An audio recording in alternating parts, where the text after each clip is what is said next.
Alex here at Movements for Life. Another batch of morsels here, superset style. So this is going to be workout 2B.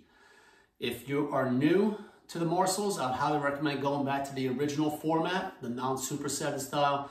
So this is following workout 2 that we did way back when. However, what we're doing is we're just pairing up the front 4 and the back 4, and we're pairing up both energy systems, lower body, upper body, and core.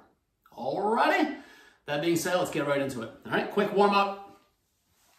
I'm gonna go into a fixed side lunge here. So I'm gonna technically shift into it each one. So I'm keeping my feet pre-positioned wide, and what I'm gonna do is I'm gonna drive into a side lunge. I'm gonna reach overhead with the same side arm, so ipsilateral. I like to use my opposite hand to push onto that hip to help create this nice hip rotation, right? So my right hip in this setup is higher than my left, getting a super effective groin stretch, and then I'm gonna bring it the opposite way, all right? Obviously, I have a one arm overhead. I have some lateral flexion taking place, so I'm gonna also get into some oblique at the same time. So go for 10 each side. Again, time purposes, I'm gonna shorten that up so you don't have to watch me do these, and we can keep the video a little bit more appropriate length here. All right, so go through there.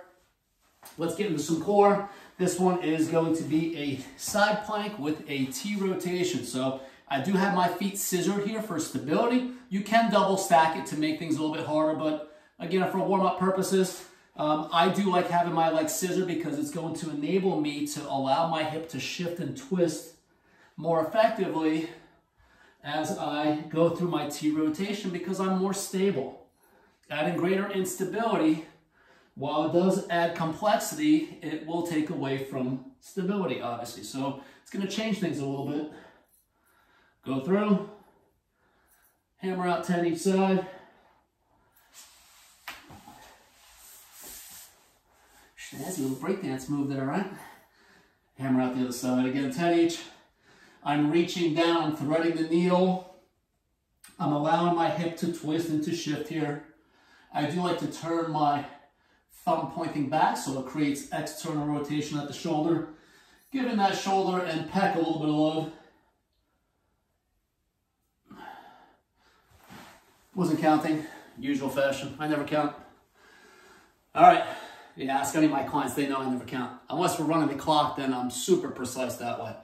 All right, so again, superset style, we're gonna do both energy systems from the front and the back 4. All right, so this first one is a squat thrust. So basic squat thrust, I'm putting my hands down onto the ground, kicking my feet back, coming forward.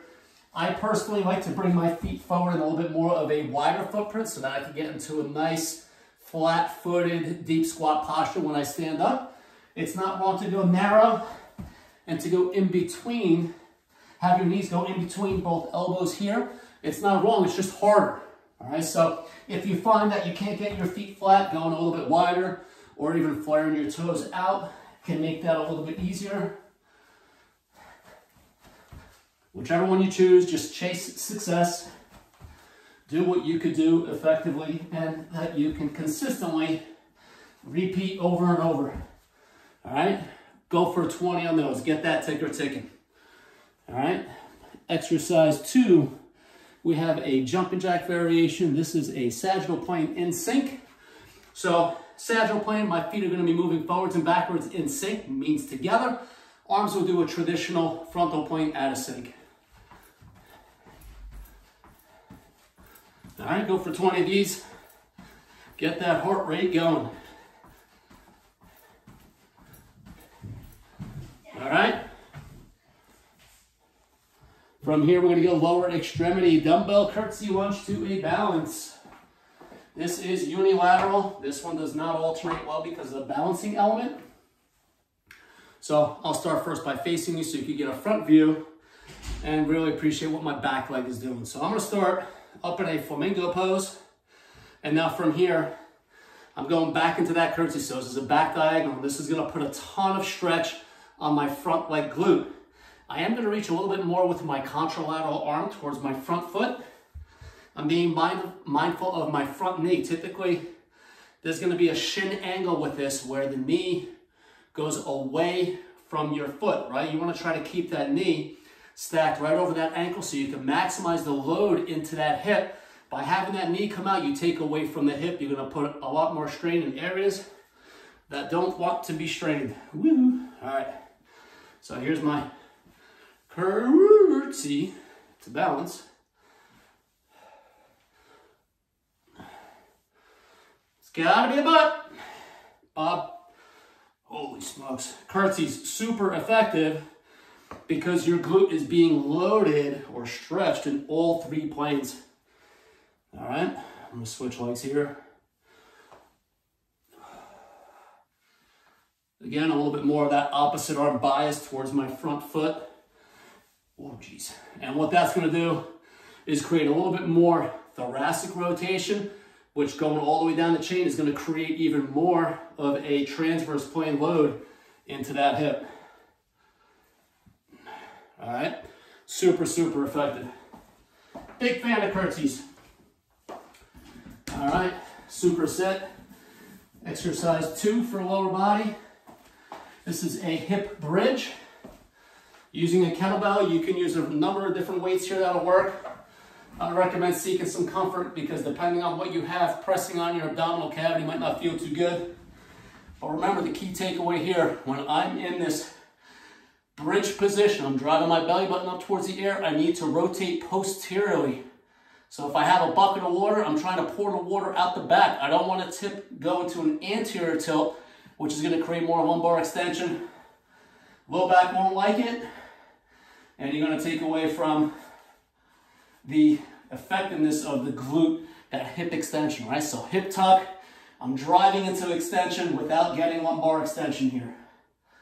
All right, pushing through heels. Nice hip flexion on the way down, so I'm getting some nice loading through my glutes. This is really a sagittal plane bias move. Doesn't make it good, bad, ugly, or indifferent. It's just a little bit more simpler than the curtsy, which is definitely much more of a complex move. Not only from a balance standpoint and from a movement, but also in terms of, it's like a switch. Remember that over the top? In terms of the glute being loaded in all 3 planes. All right? Sweet. Superset 1 here for upper body. We have half kneeling overhead press. I love the half kneeling position. This is because of necessity for me because I have low ceilings here, so I cannot do a standing overhead press. So half kneeling, double kneeling, seated. There's all these other different postures that you can press overhead. However, here, in this half kneeling position, my left anterior hip is going to be getting quite a bit of attention here as I do my overhead press. So I have to stay in that nice hip tuck posture, not only for that left anterior hip to get some love, but to make sure I don't bail out through that lower back. Overhead presses are super challenging for that reason because due to a lot of restrictions that many people have in the shoulder girdle, particularly in the lats, when you start overhead pressing, the lat is asking to let go.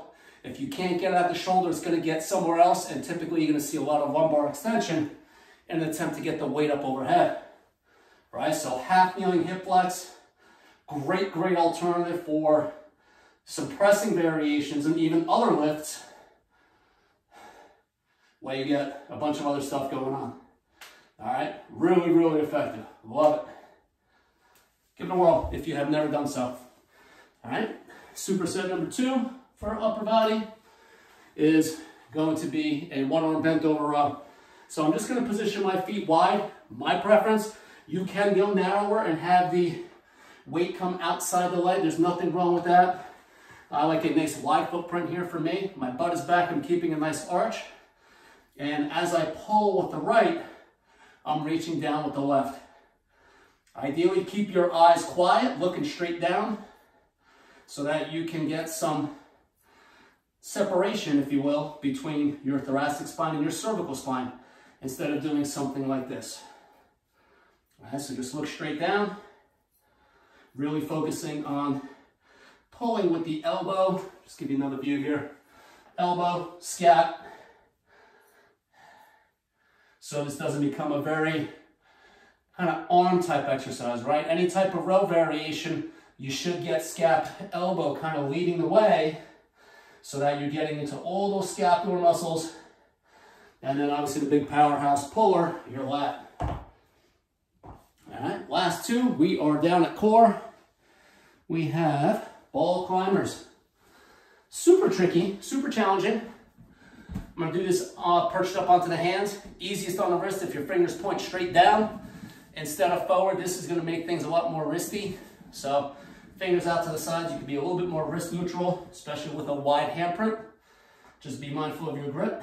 From here, I'm pushing through, high belly button, hip tuck posture as I go through. And I'm gonna do a sagittal plane climber, so I'm just reaching right up the middle.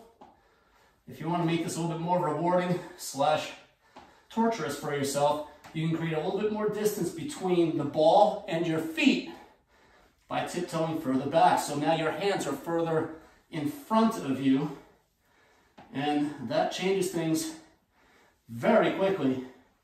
Word of caution, if you're going to do so, make small adjustments. A little bit goes a long way. Oh yeah, these are awesome. Love them, right? So highly unstable. If it is too challenging for you, because your hands are on there, you can go a little bit lower. Even though lower makes things harder, you're gonna have your forearms on the ball. That will technically make it more stable, not as wobbly. So what we make harder in height and angulation, you make easier with support by having your forearms on there. So try both, see whichever works for you. If that is even too difficult, what you could do, because if it's too unstable, you could take the ball and push it into the corner of the room or a flat wall. It'll help support the ball, make it less wobbly, and you'll be able to find success that way. All right, last exercise, core. This is your B superset. So these are a prone T reach. It's a stability-based move. It's not to be confused with a T rotation. So I'm reaching out to the side. My arm is parallel to the ground. Gravity obviously acting on my arm, trying to pull me down. I have to prevent that. All right, so I'm focusing on the arm reach. This view, you could really appreciate that. So I'm just trying to really focus on reaching with that arm.